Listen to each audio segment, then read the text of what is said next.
So in this video, we'll look at how to compare various evaluation models. So last time we looked at decision tree and logistics regression.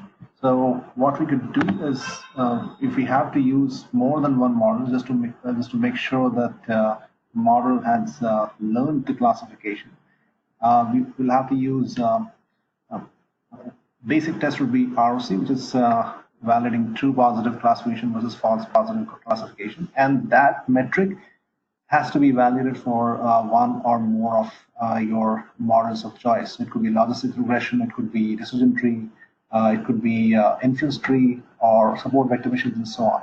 So we already covered logistics regression. We'll just quickly add the decision trees, which is essentially the R part, the recursive partitioning. So I will create a tree model using the recursive tree participation or recursive tree partition, and that will allow me to see how partitioning it gets built up as a result of classification based on the classes and variables. And then I could do a plot of this tree. I either using the rplot function, or I could use a fancy plot function. So this is how a tree is printed. So you can see the variables and their corresponding split points.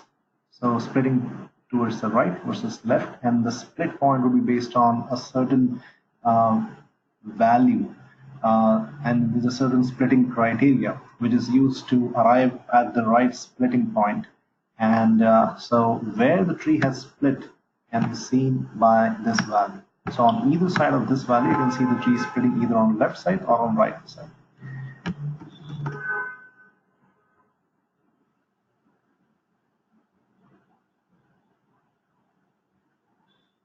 And then you can plot the tree as a visual depiction of how the tree looks like.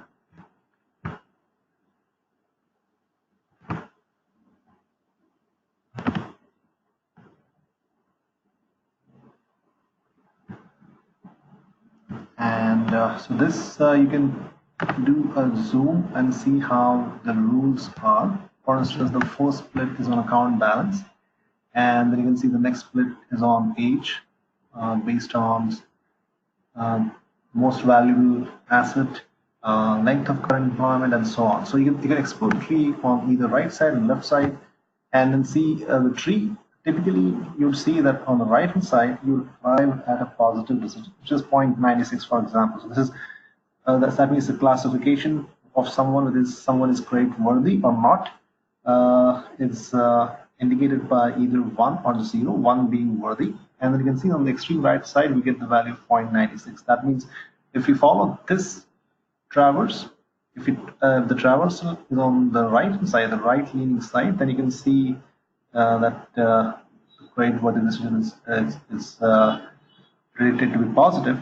If it is on the left side, then you can see that as the criteria are met or not met. So in this case, mostly if it's less than a given splitting criteria, let's say most valuable asset, for example, payment status, the credit is less than 2 or greater than 2, and then you can see the split on the left hand side as well.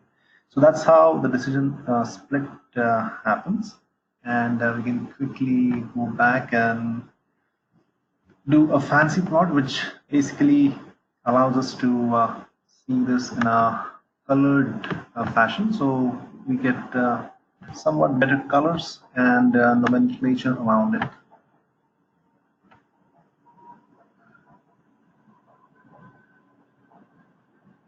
So the same tree, but in different colors. So you can see this for a better contrast compared to the classical version of tree. And now once we complete that part, we will get to printing the tree model and corresponding CP values, complexity, and you can see the variables which are being used to split and corresponding standard errors. And then we can quickly do pruning of the tree if it is needed. We'll skip that part here. And now you can also choose to print rules. For example, I could use this rparts subrule to print the tree rules. Okay, so let's try a different one. So I'll have to load the library rpart utils. And once the library is loaded, I can do a print of rules or subrules, which are basically, at any given parent or daughter or child node. So daughter or son node, depending on how you would like to call it.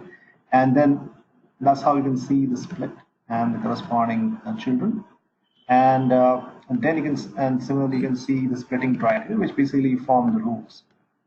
And then you can use this for prediction using the predict command.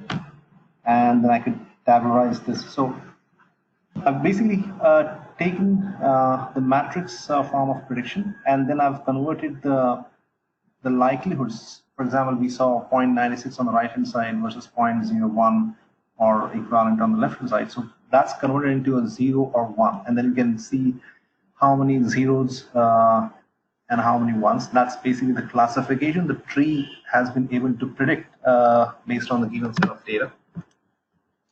And then this is just to get this back from the list structure, and then we will set it back into the test data set on which we tested the prediction for the given decision tree.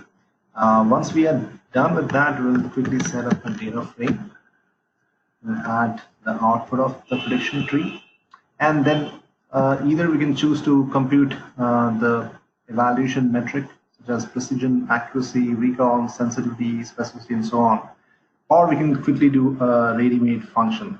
So we'll stop here and then quickly go to the ready-made function, and we will use the true positive rate and false positive rate, the part of our performance object. And once we do that, we will move to the random forest. So that's another way of classification of trees. So now, without getting into the details, I'll quickly compute the data frame for this along with the prediction, and I'll get my prediction object 2 or performance object 2 in a similar fashion as how we arrived for the previous decision tree. And once I get that, then I will start plotting the legions.